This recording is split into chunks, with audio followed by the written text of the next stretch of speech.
Et si on parlait de rêver? Et si on s'autorisait à rêver? Vous vous autorisez à rêver, vous? Il y a quelque temps, quelqu'un m'a dit qu'il fallait s'autoriser à rêver, mais je ne pense pas que ce soit une injonction, le rêve. Le rêve est important car il peut nous apporter beaucoup. Il nous permet de rester optimiste, il nous permet de prendre soin de nous, des autres, de la planète, et c'est sans doute une opportunité que de nous reconnecter au monde, à la nature, à l'humanité grâce au rêve. Il est nécessaire de se réinventer, il est donc nécessaire de rêver. Et nous sommes une société de consumérisme et notre cerveau, il a besoin de dopamine et c'est addictif. Il est bien que de temps en temps, on met entre parenthèses les réseaux sociaux, les télévisions, les séries, etc.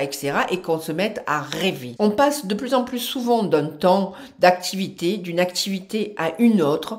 On ne prend pas le temps de ralentir, de s'arrêter. Alors, rêver. Et il est important maintenant de se reconnecter à ses rêves, d'imaginer le monde dans lequel nous avons envie de vivre. Aussi, il faut éviter les biais négatifs. Il est nécessaire et qu'il faut absolument survivre. Le bonheur, ce n'est pas de survivre. Le bonheur, c'est d'être vivant. Ce n'est pas de rester vivant. Ça implique d'utiliser les mots positifs et non des mots négatifs. Il faut se concentrer sur ce qui est bon pour vous et non pas ce qui est mauvais pour vous. Et le rêve fait partie de ce qui est bon pour vous. Le rêve, ce n'est pas se limiter. Le rêve, c'est aussi se conforter dans ses valeurs, dans ses priorités. Et c'est pour ça que je vous ai fait une vidéo sur le vision board et le feeling board.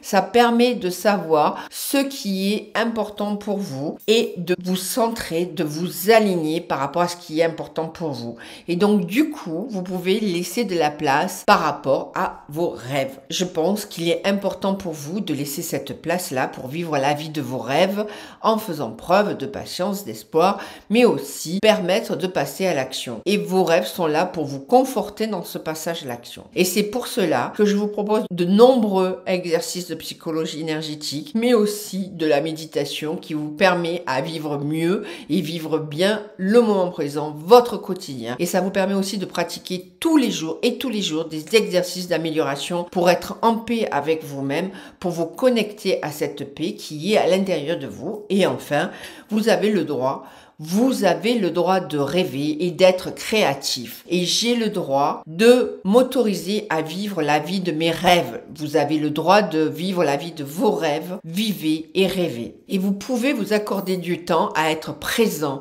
et dans le moment présent, vous permettre de rêver et de rêver encore. Et en bonus, je vous donne un petit exercice. Scannez votre corps. Notez l'intensité de votre corps quand vous pensez à votre optimisme. En général, votre rêve, il est là.